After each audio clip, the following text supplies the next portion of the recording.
Hey sports fans, this is Straight from the Basement with Tommy Ommy. I'm a sports fan who always said, if I never played a sport professionally, then I want to talk about it. I'm born and raised in New York City. Played organized basketball for several well-known teams in the mid-'70s and the early '80s, such as the legendary Home Cold Rucker Tournament, Melbank, Stone Gym and Riverside Church, LaGuardia House, and my all-time favorite, Each One Teach One. Having sports in my life at an early age always kept me out of trouble. If I wasn't playing basketball, I was either playing football or baseball. Hey sports fans, this is Straight from the Basement with Tommy Ommy, where my opinions, views, and facts will cover the hottest, the latest, and the past sports events. Welcome once again. I want to continue to thank everyone who has liked and subscribed to my podcast. And if this is the first time you're viewing it, please do the same. No hot topics for this one. Listen, let's get started with today's topic. I'm talking about the NBA GOAT overall part 4 final. Yeah, no need to talk about it no more once I'm finished with this one. Listen. We reached the part of the show, of this high power topic that's been talked about for the last 2 decades. I'm talking about the overall NBA GOAT. Yes, listen, I broke down, and I think I broke down to the point where you as fans, depending on your decision making already, I know I shared some different perspective for who you believe is the GOAT. I know I did that and might have changed some minds. I don't know. You guys gonna tell me in my comments section when I'm finished with this show. Yes, I'm gonna be asking that later on. So, listen, no matter your age, the one you called the GOAT showed you something throughout his first 14 years and beyond. And so, I want to talk about what I covered in part 3. Part 3, I covered the key players that all 4 superstars had to go through to win their chips. Yeah, and I also talk about the era, style played, and what was allowed. So, I got into that in part 3. Now, I misspoke because I want to correct something. I misspoke in part 3. I indicated that LeBron James and his Cleveland Cavaliers, LeBron James and his Miami Heat beat the San Antonio Spurs, and when they beat them, San Antonio Spurs already had 5 chips. That was incorrect. The following year, both teams met back up in the NBA Finals. That's when the San Antonio Spurs got their 5th chip. So I wanted to correct that. All right? I wanted to correct that. That was in part 3.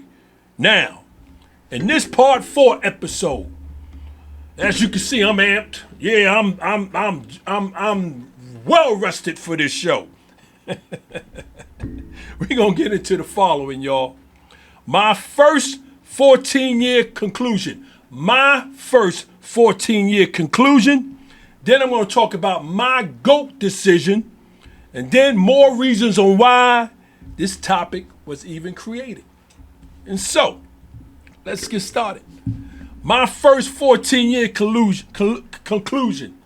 I can't even talk. Yeah, because I can't talk because I know this is just about over, and I've been enjoying putting all parts together. And due to the fact this is the final, listen, I want to talk about Michael Jordan first. 6 championships holds a lot of weight in my decision making, holds a lot of weight.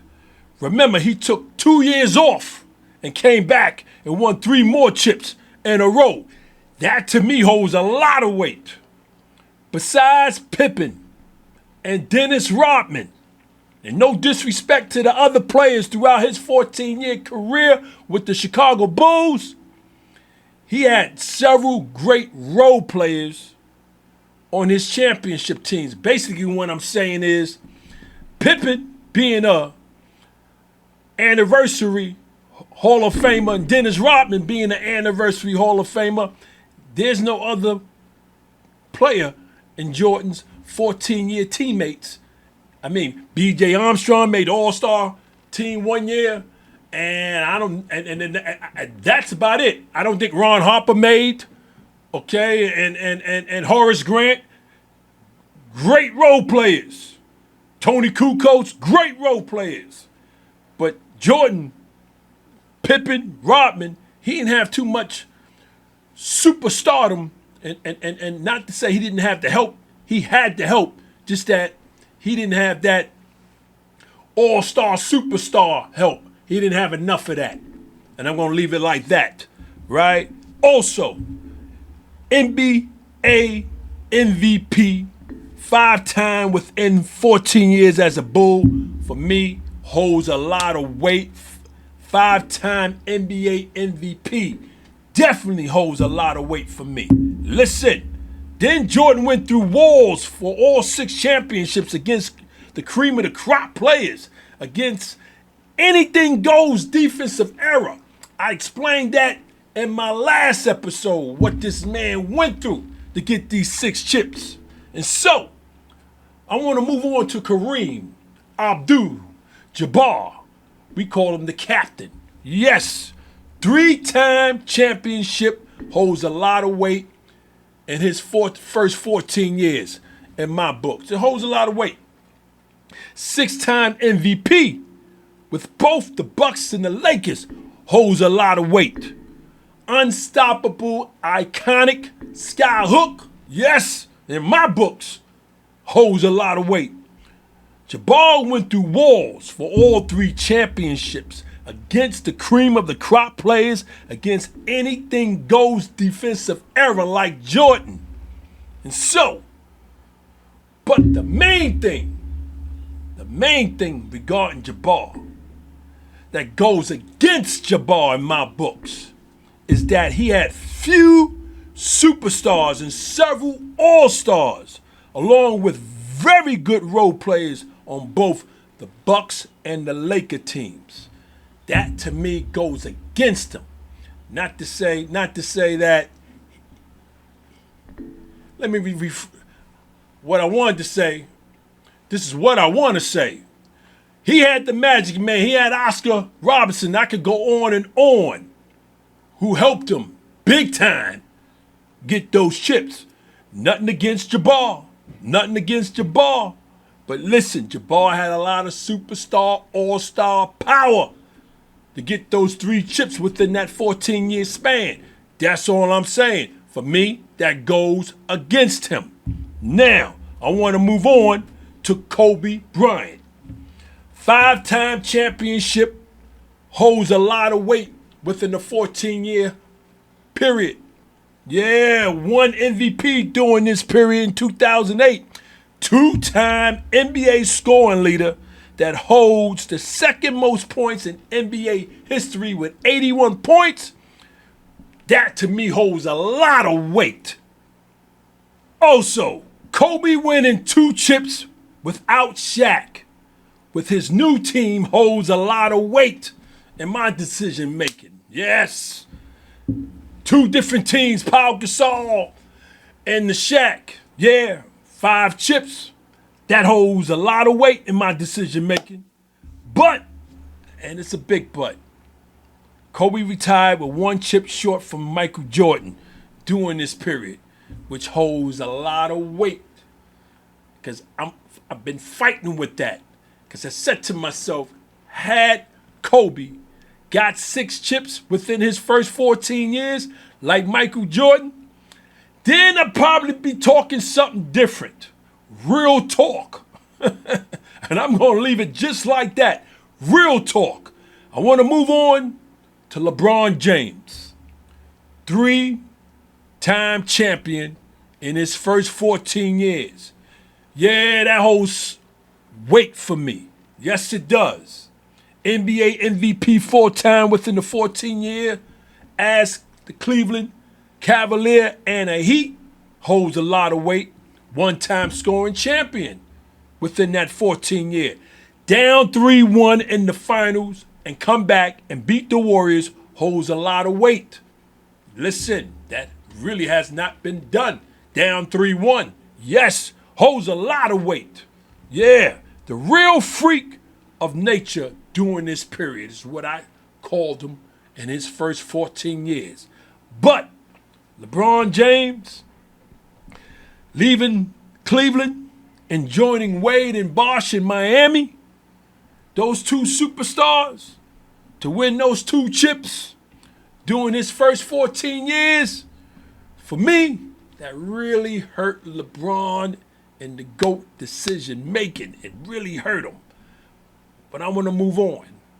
Now, I'm at the point of this part 4 show that you who followed part 1 and part 3 is waiting to know what I stamp and approve on the NBA greatest of all time, right? So 1 through 3, here I am in part 4. Here I am getting ready to tell you guys right now who I believe is the greatest NBA player of all time. And so, my GOAT decision goes like this. I believe I broke down every aspect of the first 14 years in the NBA for all 4 Hall of Famers. All 4 of these dudes, I broke them down. I don't believe I missed anything. And if I had, please put it in my comments section. The first 14 years for all 4 icons was something else. Yes, depending on your age. You know what I'm saying? They all 4 gave us joy watching them play. I know for me, I'm going to speak for myself. Kareem being the oldest, yes, the go-to man was something for me, no doubt. And I could go on and on with that. Again, it just had to be the first 14 years because of Michael Jordan's total years as a Chicago Bull. Remember, again, Michael played 16 years in the NBA, last 2 with Washington, which was really a non-factor. So I put together, as you guys know, the first 14 years of Michael Jordan's, and that's what we did for the other 3. And so, NBA assessment, my assessment of these NBA icons goes like this.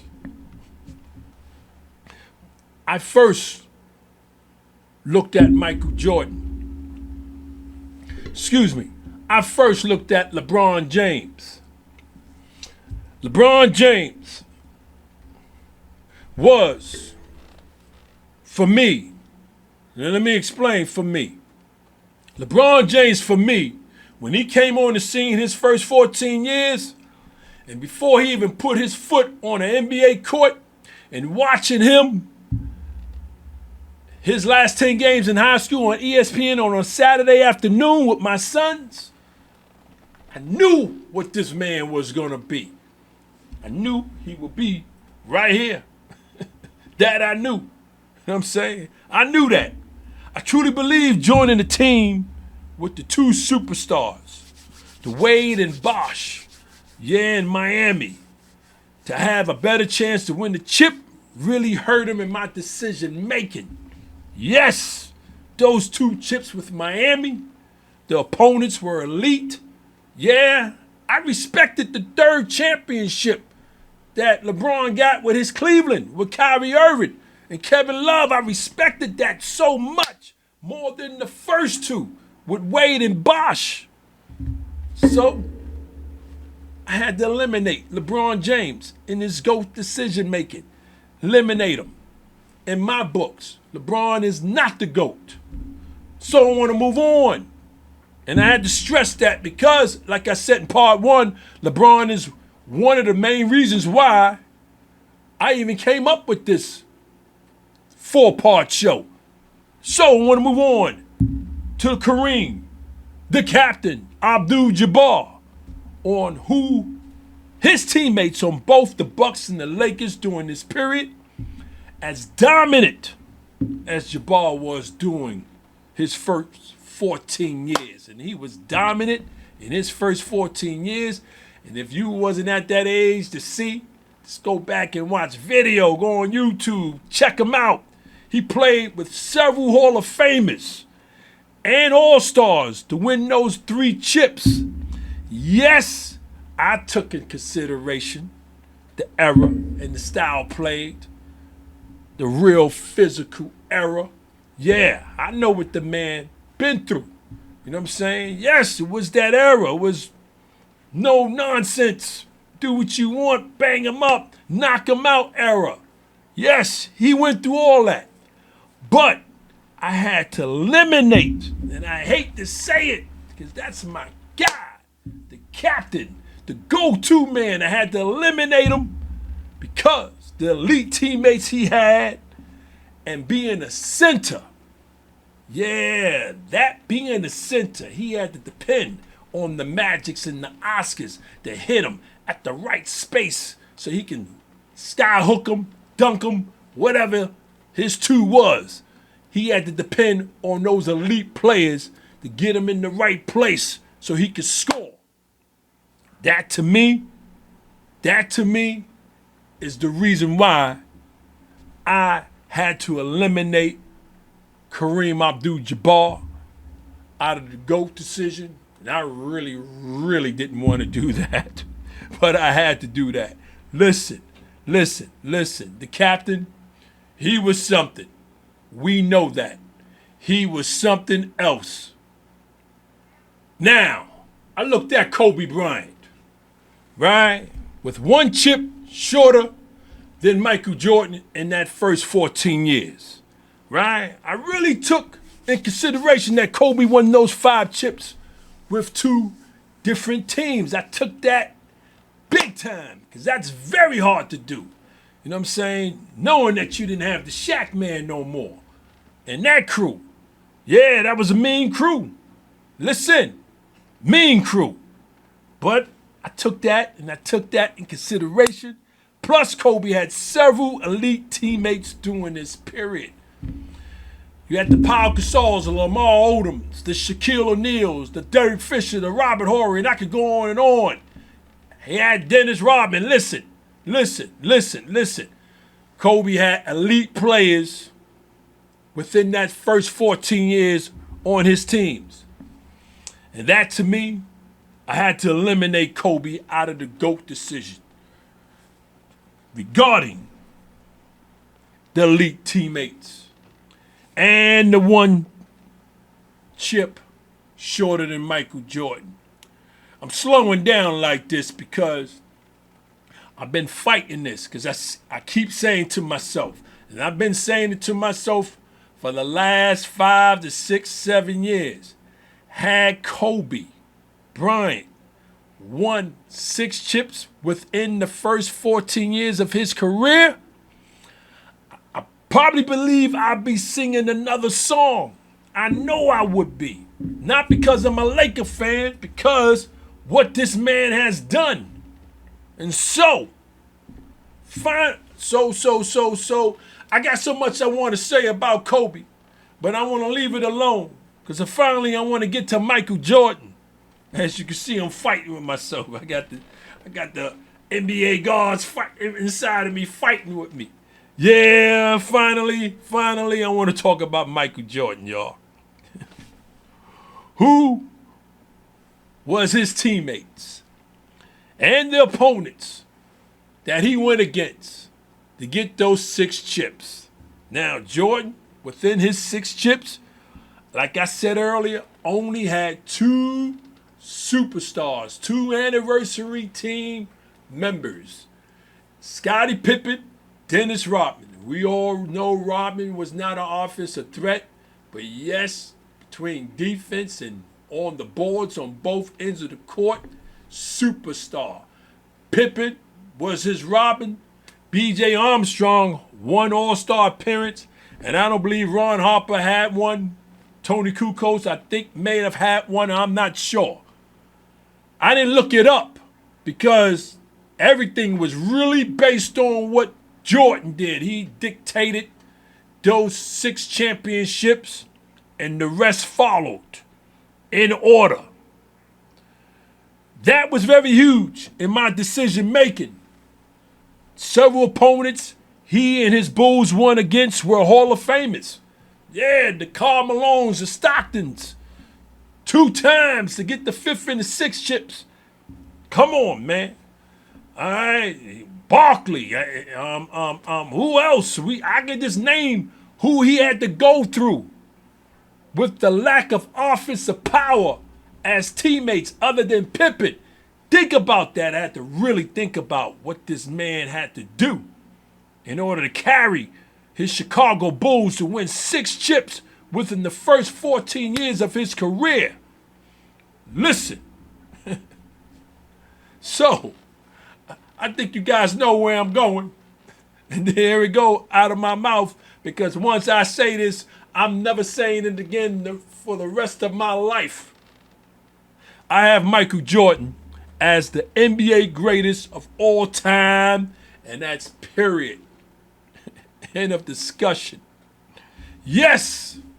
And I got to say it because I got to go back to this man. Yes, Kareem Abdul-Jabbar, Kobe, LeBron James have more playing years than Jordan. Yes, I knew that. I know that. I also know that Kareem has 6 chips, just like Michael Jordan. Yes, I know that. And you know, listen, the grandfather, I didn't forget about him. You know who the grandfather is. Grandfather of NBA, Mr. Bill Russell, may he rest in peace. I didn't forget about him in this NBA GOAT overall. I didn't forget about the grandfather. No, the 11 chips. No, I didn't forget about it. But why I ain't put Bill Russell within this GOAT decision show? Because Bill played in the era, right? Back in the 50s. There were only 8 teams. This does not knock Bill Russell at all, but there was only 8 NBA teams. The talent wasn't there. Again, not to knock Bill Russell at all, but the talent wasn't there. Okay? The number of teams increased during his 13th year, right? And finally in the 60s, late 60s, I want to say, NBA had 14 teams. And so, all 4 played in an era of 32 teams in the NBA. Kareem, yeah, late 70s, there were 32 or 30, I can't remember. But 14 teams in Bill Russell's era, 8 teams when he started. The lack of talent, the era was different, the skill level was different. Yes, Bill Russell, 11 championships, yes, much respect. But Bill, never, ever, and you never hear it, you never heard it, all right? Unless you from that era, never thought that he should be in that discussion of the greatest of all times. And so, we leave it like that. Yes, he also played against 9 Hall of Famers. I put that in consideration with Bill Russell, but I said to myself, I can't put him in this. I can't put Bill Russell in this GOAT decision show. I can't. I just couldn't. And for all you old heads from that era may disagree with me, I got that. So, I put a close. I'm putting a close, y'all, on who I believe is the greatest of all time. Again, it's Michael Jordan, right? Myself, and I can only speak for myself. I have real clear, and this is real talk, I have real clear understanding. Me doing all this homework on all 4 parts of this episode. I have real clear understanding on why I have Michael Jordan as the greatest NBA of all times. And for me, I don't really need to get into that debate or discussion with anyone as long as I live. And that's real talk. Unless an NBA player comes along and within his first 14 years do what Michael Jordan has done and then some, then yeah, I can revisit this GOAT decision. Now, here are more reasons why this topic was created. 3-time NBA champion, Byron Scott. Everybody remembers Byron Scott, my man Barry B for my Showtime Lakers. Publicly stated that Kareem Abdul-Jabbar is the GOAT. And he explained why. Check that out. Google that. I'm not making that up. That's another reason why I created this show. Here's another reason why I created this show. Mark Action Jackson. Everybody know Mark Action Jackson publicly. And I remember because I was watching the game on ABC, TV, ESPN, one of the two. They all family. He said it in the broadcast live that Kobe Bryant is the GOAT. He explained why. Google that. AI that. Another reason why this show was put together. Big man Kendrick Perkins publicly in various media outlets stated that LeBron James is the GOAT. He explained why. Google that, AI that. Oscar Robertson, the Big O, stated that Kareem was the greatest of his generation and Jordan was the greatest of his, while also heavily backing Michael Jordan in the broader debate. So basically, the Big O was like, yo, in my era, it was Kareem. Jordan era was Jordan. Yeah, but I'm really swinging on the Jordan era as being the GOAT. That's the Big O. That's basically what he, in his decision, is saying. And then finally, Charles Barkley, Sir Charles, often frames it as the greatest of their generation. And he names Kareem, he names MJ, and he names LeBron. He does not name Kobe, rather than one single GOAT. That's Barkley, okay? Those 5 is another reason why I came up with this show. I understand that the GOAT debate is highly subjective. I understand that, right? With different generations of fans. Again, I kept stressing from part 1 all the way to part 4, depending on your age, depending on what your eyes saw. You made your decision who is the greatest of all time. And it may not even be these 4. But you made a decision. Players and medias and members leaning towards different legends based on who they grew up watching. Or, in other words, who you really clinged on, and you clinged on them from the time you was able to understand basketball, depending on your age. And if you was an older cat like me, right, watching Kareem Abdul-Jabbar back in 1977, right, when there was no cable, when you was treated to a Laker game on CBS from time to time, Brent Musburger, you guys know what I'm talking about, right? That era. So, this show was not to persuade. I want to get this right. This show was not to persuade you who've been watching parts 1, 2, 3, and now 4. It wasn't put together to persuade you on who I thought was the NBA greatest of all times. Again, everybody got who they got in their head. It was just about to make you really think about your GOAT decision. And then make you think about it and then say everything that Tommy Ommy has said in parts 1 through 4. Yeah, I'm still sticking with my GOAT decision. You know what? He got a point there. Who I thought was the GOAT, it's not really the GOAT. Just because I didn't see him really play. Again, depending on your age. Listen. I had big fun. As you can see, I could have did a part 5 on this. I could have really dragged this out. You know what I mean? These 4 right here, right? The Bill Russells, right? Come on. There's other names that I hear from people throughout the years who they believe is the GOAT.